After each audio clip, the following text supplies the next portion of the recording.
Bom, e as empresas vão precisar de dinheiro emprestado, ou seja, as empresas vão precisar do crédito. E o crédito nada mais é do que o dinheiro que ela vai usar para se financiar, para fazer com que suas operações ocorram. Isso vai depender de cada momento em que essa empresa estiver operando, de cada fase dessa empresa. Uma empresa tem basicamente quatro grandes etapas na sua vida, de uma maneira muito parecida com o que acontece com um ser vivo. Uma etapa inicial chamada etapa de iniciação, ou etapa inicial mesmo, uma etapa de crescimento, uma etapa de maturidade e uma etapa de declínio. Na etapa inicial, a empresa tem pouco conhecimento no mercado, as pessoas não acreditam em como aquela empresa pode solucionar os problemas delas, né? A própria empresa não sabe como atuar direito, a área de marketing é deficitária, enfim. A empresa está começando a sua caminhada. Nesse momento, a necessidade de capital é muito alta. Ela precisa de muito dinheiro para financiar suas operações e precisa financiar num prazo muito curto. Quer dizer, ela tem que pagar salários, ela tem que pagar insumos, ela tem que pagar fornecedor, ela tem que pagar algum tipo de tributo, ela tem que pagar a reforma da empresa, do local onde ela vai fazer as suas instalações, ela tem que comprar os primeiros maquinários, enfim, a fase de investimento aqui é muito pesada. E como ela não tem as entradas necessárias para sustentar as operações, ela vai enfrentar dificuldades. Quando a gente olha os dados do Sebrae, e que foram feitos em parceria com o Global Entrepreneurship Monitor. Opa, coloquei aqui, eu não tenho borracha, deixa eu ver se tem uma borrachinha aqui. Tem uma borracha aqui. Quando eu faço esses dados aqui associados do Global Entrepreneurship Monitor, então o relatório GEM, que no Brasil é divulgado pelo Sebrae, a gente vê que uma boa parte das empresas, aproximadamente um terço das empresas, acaba fechando as suas portas antes de completar sequer um ano de operações. E uma boa parte dessas empresas ainda vão ter dificuldade até cumprir todo o seu ciclo de vida. No segundo momento, as empresas que conseguem ultrapassar essa fase, quando a gente já chega numa fase de crescimento, a necessidade de dinheiro dela já acaba se tornando um pouco menor e o prazo dela tende a ser mais elevado, porque nesse momento as vendas já estão disparando. Quando as vendas disparam, o reconhecimento da empresa também é maior, o conhecimento que ela tem do mercado também é maior. Quando ela se torna mais conhecida, mais combativa com a concorrência, etc., nós já temos um momento mais favorável para a empresa do ponto de vista financeiro. Aqui, se ela tiver capital de giro suficiente, além dela conseguir fazer sua operação funcionar, ela vai ter um aumento nos seus investimentos. E quando ela aumenta os seus investimentos, a capacidade produtiva no futuro dela também acaba sendo contaminada, entre aspas, aí para melhor. O resultado da produtividade dela vai ser maior.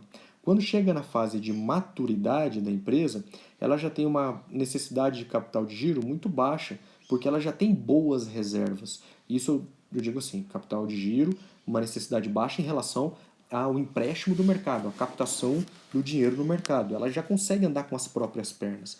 Ela já tem uma estabilidade na curva onde ela consegue já aproveitar tudo aquilo que ela investiu na fase anterior, na fase do crescimento, e já começa a receber dinheiro, aí o lucro de verdade.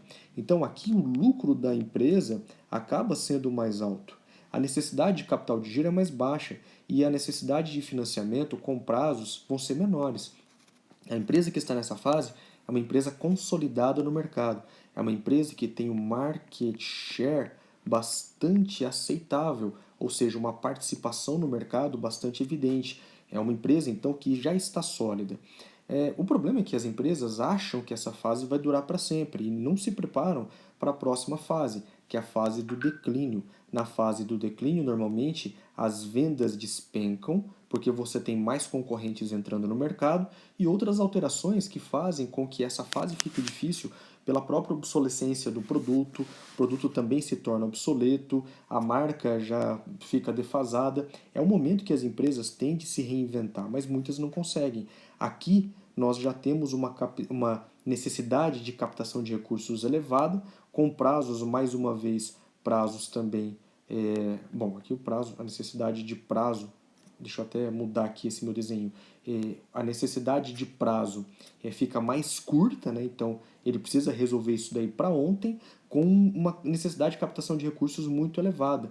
Mas aqui, provavelmente, a empresa já vai para falência, a empresa já vai precisar encerrar suas atividades. É por isso que organizações lançam novas linhas de produtos e serviços quando eles percebem que estão chegando próximo da fase de maturidade, para tentar jogar essa curva mais lá para frente. É o que acontece quando existe a reestilização de um veículo, quando você tem uma criação de uma nova marca de roupa, uma coleção de inverno substituindo uma outra de uma estação mais quente e assim por diante. Bom, então esse aqui é o desenho das organizações de um modo geral.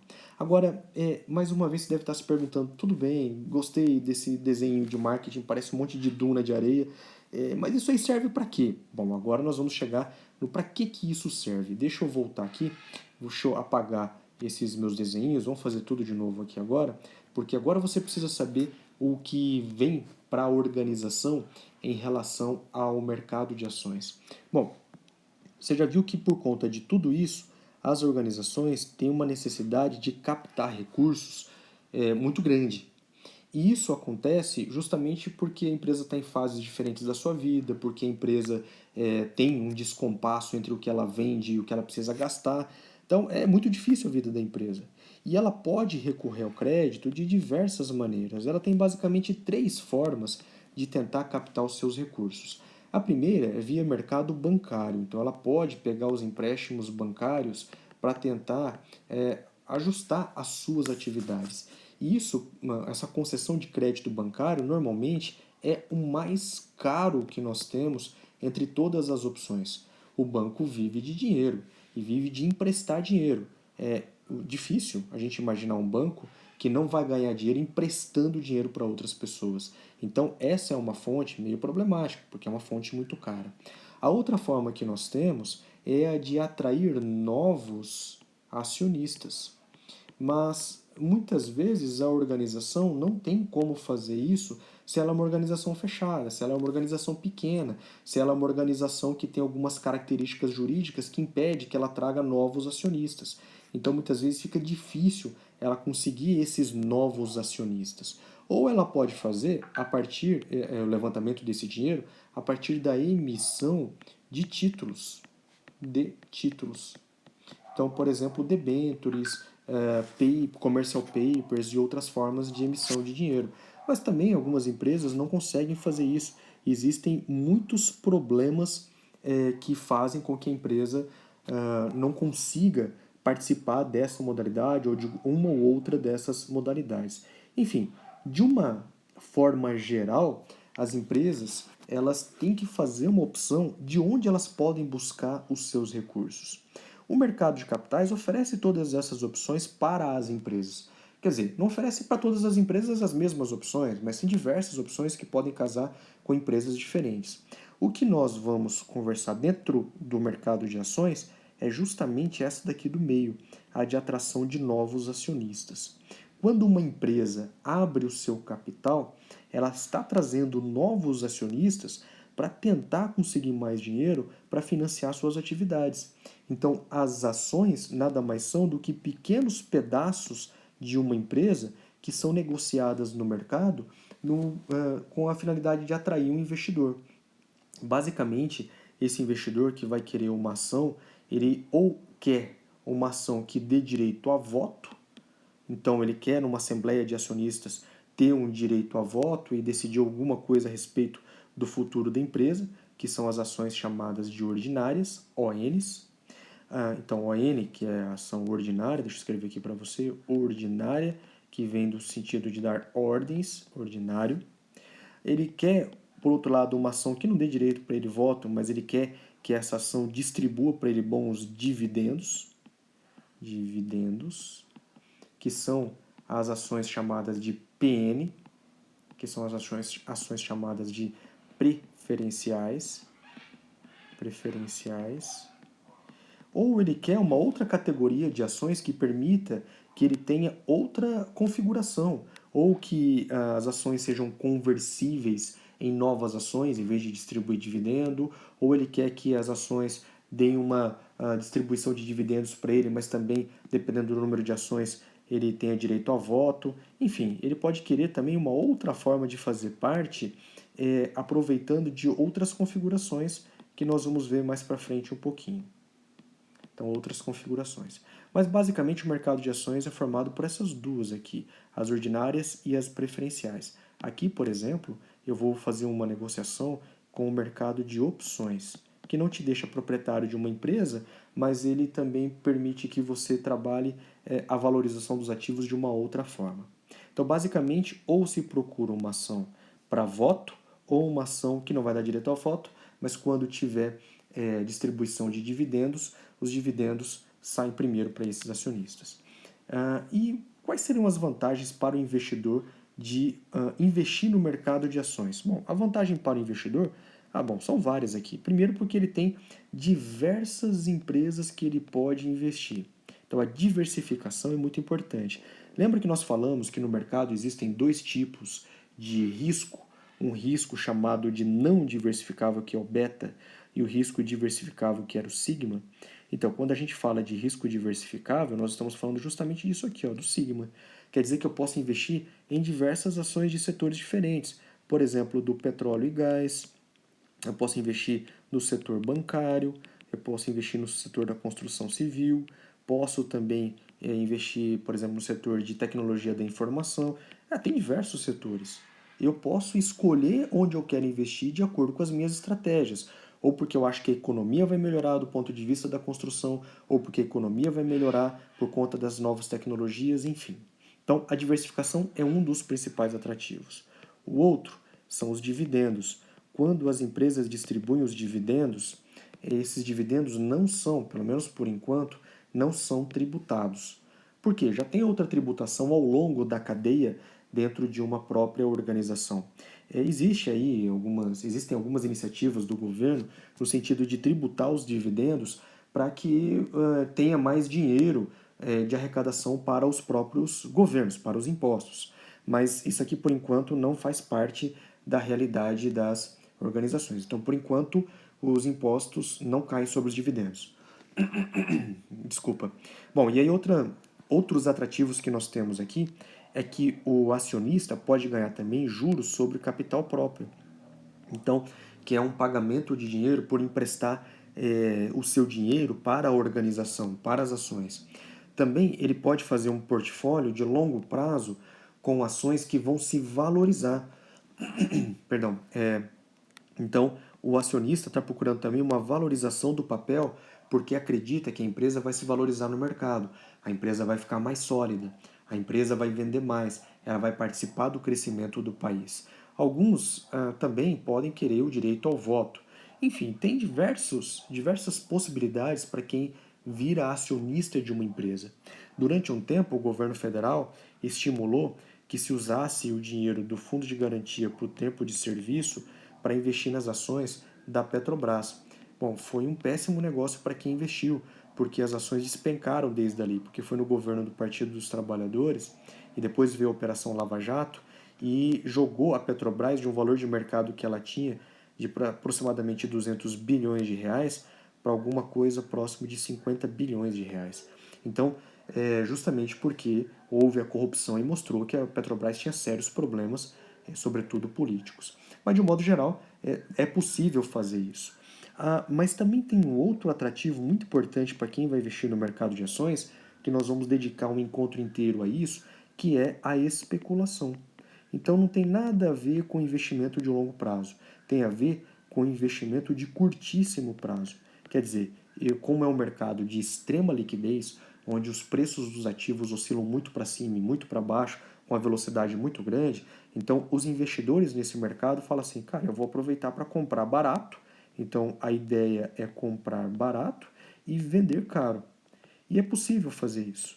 Vende na alta e compra na baixa.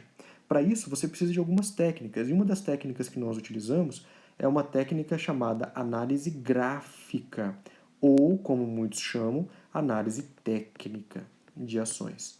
Eu não gosto muito do nome de análise técnica, porque quando nós fazemos análise fundamentalista, análise onde nós olhamos os fundamentos da empresa, nós também empregamos técnicas para fazer essa análise.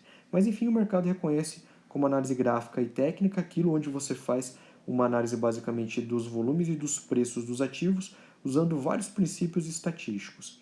E análise fundamentalista, quando você olha os fundamentos da organização, que é o que você aprende durante todo o curso, por exemplo, de ciências contábeis e de administração. Você olha se a empresa tem uma boa relação entre entradas e saídas, você olha a liquidez da empresa, a capacidade de solvência, de captação de crédito e uma porção de outros detalhes. Então, no modo geral, é isso daqui.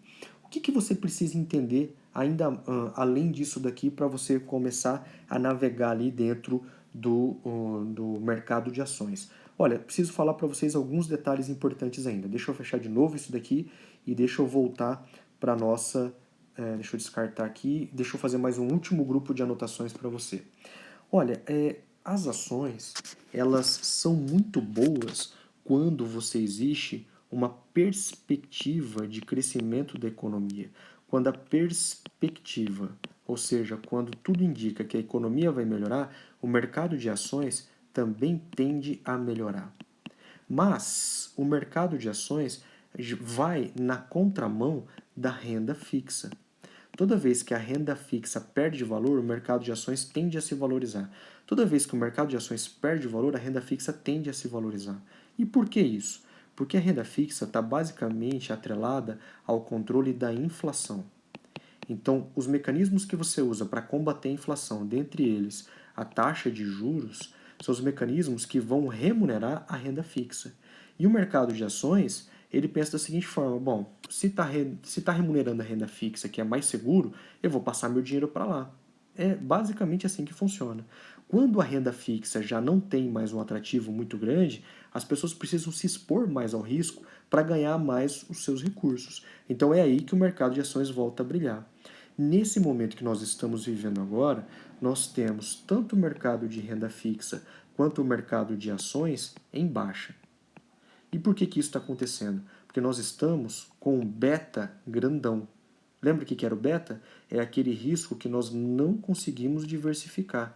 Então não tem para onde correr. Tudo está com problema. Mas se você olhar os últimos dados sobre a Covid, se você olhar os últimos dados sobre a confiança do investidor, você vai vendo que aos pouquinhos esse beta vai diminuindo e vai fortalecendo o mercado de ações. Então eu vejo com bons olhos o mercado de ações a partir de agora. As ações do Ibovespa estão baratas, elas têm um bom desconto, porque elas perderam muito esse ano. Elas já bateram acima de 110 mil pontos, estão operando por volta de 87 mil pontos. Opa, quer dizer que ainda tem bastante chance de crescer. As ações no Brasil ainda tem empresas muito sólidas que estão atuando no mercado de ações brasileiro e em todos os segmentos que você possa imaginar, no varejo, no consumo, no atacado, no mercado bancário, etc. E uma outra característica importante das ações também é que essas ações estão olhando para o crescimento da economia brasileira. O Brasil é um país grande, é um país onde as instituições são sólidas, onde a democracia é sólida e as pessoas trabalham. Enquanto não houver nenhum problema político mais sério, ele é um bom atrativo para investimentos e um bom atrativo para a valorização dos capitais. Então é isso que nós precisamos entender deste momento. Dito isso, se você quiser investir no mercado de ações, você tem que entender que existem alguns caminhos. E basicamente são dois os caminhos que a gente usa para poder investir no mercado de ações. Um mercado que é o dos fundos, que dentro dos fundos nós temos dois também, que são os fundos chamados de bancários, que eu raramente recomendo para o investidor, a não ser que tenha fundos muito bons, com boas condições em taxa e etc. E a gente quase nunca vê. Então vamos colocar aqui, 90% dos casos não é para você investir nos bancos, porque os bancos não têm produtos muito apropriados, 10% sim. Já os fundos chamados de ETFs, que nós vimos em alguns encontros anteriores, são os fundos de ações negociados na própria Bovespa. É lógico que nós temos fundos que não são de ações também, como o fundo do Tesouro Direto. Mas enfim, você também encontra na Bovespa. E o outro caminho que eu gosto mais, que é o caminho do que eu chamo aqui de ações puras, vou colocar entre aspas porque não é um nome tecnicamente correto. Mas é quando você vai diretamente no mercado e você compra via corretoras ou distribuidoras de títulos e valores imobiliários, então são as CTVMs, corretora de títulos e valores imobiliários, ou as DTVMs, que são distribuidoras de títulos e valores imobiliários, que na prática fazem a mesma coisa ou quase a mesma coisa, elas abrem a possibilidade de você investir no mercado de ações. Então você se cadastra em uma corretora, muitas vezes essas corretoras são dos próprios bancos, dos grandes bancos. Então o Itaú tem a sua corretora, o Bradesco tem a sua corretora, enfim, todo grande banco, o Banco do Brasil, o Santander, todos eles têm a sua corretora. Tá? Mas então você vai na corretora, você cadastra na corretora, a corretora vai te liberar o acesso para um home broker. Cuidado para não confundir com home banking, que é um banco onde a gente faz nossas operações de TED, DOC, etc. E, importante, para eu fazer isso eu preciso ter uma conta no banco, porque é de onde eu vou mandar o dinheiro para isso daqui tudo, tá? Então, e não dá para ser conta poupança, precisa ser uma conta corrente. Então você passa para a corretora ele te libera o acesso ao home broker e a partir daí você faz as suas negociações no mercado de ações. Dentro dessas negociações você tem duas grandes possibilidades: a possibilidade do mercado primário e do mercado secundário. Qual que é a diferença entre eles? O mercado primário é o que a gente chama de IPO, que é o Initial Paper Offer, ou em português, a OPA, que é a oferta pública de ações. É quando você compra diretamente do emissor. Já vou te mostrar um exemplo aqui, você vai perceber a diferença do primário e do secundário. O secundário, você não compra do emissor, você faz uma transferência de propriedades. Então, transferência de propriedades. Ou seja, você compra de alguém que esteja no mercado. Qual que é a diferença? Eu acho que eu já falei isso uma vez para vocês, mas vale a pena repetir. Eu vou lá e compro um carro na Ford e vou lá na concessionária. Quando eu compro na concessionária da Ford, o dinheiro vai direto para o emissor, que no caso vai ser a fábrica da Ford. Então, quando ele vai direto, é oferta primária. Agora, quando eu não quero mais esse carro ou quero trocar por um outro melhor, sei lá, eu vendo ele para um terceiro, eu estou vendendo isso daqui para um terceiro, eu estou fazendo transferência de propriedade. O dinheiro não vai mais para o emissor, o dinheiro vai para mim, eu que sou o atual dono. Qual que é a vantagem de você comprar numa IPO? Olha, a vantagem geralmente é que o preço pode ficar mais barato se você tiver uma perspectiva de ganho de uma empresa, mas ele pode ficar mais caro se a empresa perder o valor de mercado. Então, a IPO é legal quando você quer fazer parte da primeira leva de investidores, mas que você tem certeza que a ação vai valorizar. Se você não tem certeza, se não tem boas perspectivas, não vale a pena não. Compra no mercado secundário de um terceiro, de alguém que já tenha comprado a ação, que aí as suas chances de ganho podem ser maiores. Você pode experimentar uma baixa muito grande e comprar essas ações com um bom desconto, que é como está acontecendo agora na Bolsa em São Paulo, na B3. Bom, eu acho que isso aqui já está bom para a gente começar. É bastante informação, isso aqui é o mercado de ações e você precisa entender de modo geral como ele funciona. Eu não é um curso de ações, né? Então por isso eu vou passar por cima de um monte de aspectos do mercado de ações, mas eu quero nos próximos encontros trabalhar com você também a especulação financeira, porque tudo aquilo que nós estamos vendo, analisando cenários desde o começo do nosso curso, e tudo aquilo que você vê dentro de um curso de graduação, seja ele de ciências contábeis, ou de administração, ou de engenharia de produção, vai te ajudar a fazer uma análise chamada de fundamentalista. Você vai olhar os fundamentos da empresa e vai verificar se o preço que ela tem agora é um preço adequado ou não, baseado na expectativa que você tem de aumentar os ganhos da organização no curto, médio ou longo prazo, dela distribuir mais lucros. Agora, nada disso daqui faz sentido se você vai fazer análise gráfica. Análise gráfica é especulação pura. Ele quer usar princípios estatísticos para comprar bem baratinho e vender caro, e aproveitando o movimento do mercado. É isso que nós vamos ver nos próximos encontros, ok? Bom, mas é isso aí, moçada. Então estou à sua disposição, caso você tenha alguma dúvida, fique à vontade para entrar em contato pela ferramenta mensagem, pode entrar em contato pelo ambiente virtual, você tem meu celular, e é isso aí. Obrigado, moçada, um abraço e até a próxima oportunidade.